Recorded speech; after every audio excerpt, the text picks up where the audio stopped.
All right, I want to start with pictures from Albany today around midday. Did you hear about this funnel cloud that formed? Lots of folks were able to photograph it, including Mark of the Democrat Herald down there. And here's another shot from David Reynolds. Look at this thing. I mean, this is a beautifully formed funnel cloud just east of town.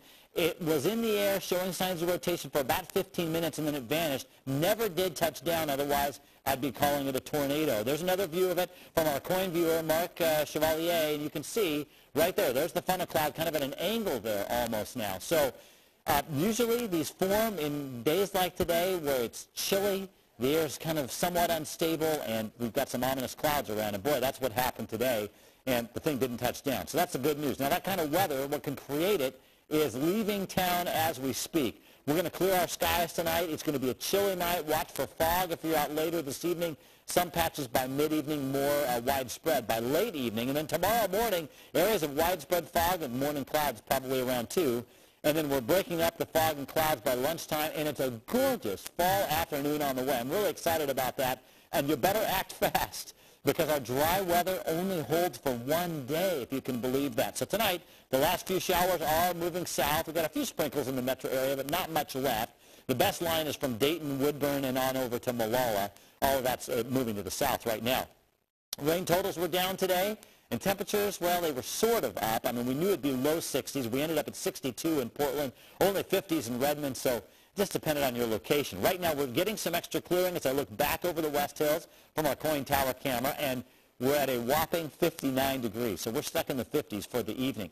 The clearing that's going on is in response to this. We're bringing in some drier air from the north. That'll help clear our skies, except because it's been so wet lately and it'll be cool tonight, we're going to develop areas of fog up and down the I-5 corridor for tomorrow morning. Once we wipe this away, well, then we're set for some blue sky overhead. But that does not last, because look at this. The subtropical moisture feed is developing over the Pacific. And sure, right now it's going up here to British Columbia. Eventually, this will actually move over and take aim at us as the weekend rolls on. So let's time that out with our rain forecast.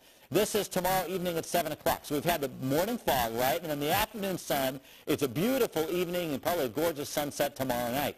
Then as we get going with our day on Friday, some morning fog, and then the clouds increase. By Friday afternoon, here comes that subtropical moisture feed. We get a good shot of that rolling over the top of us into Friday evening. Then we do it again on Saturday morning with more moisture rolling in.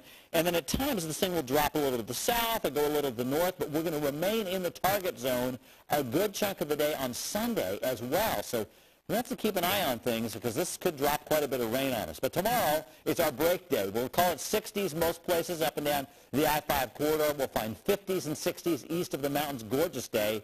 And how about 48 to start the morning in Portland? We end up at 65 degrees. Morning fog and clouds, and then turning mostly sunny. And a lot of lows in outlying areas like Hillsborough in the low 40s for tomorrow. So just keep that in mind. A chilly start to the day.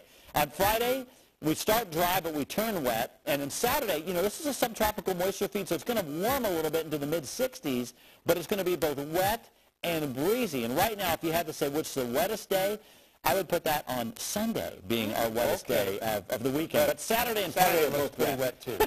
Does it really matter? I don't know if we're going to notice much of a difference. Saturday. Okay, thank you, Bruce. All right. Still to come.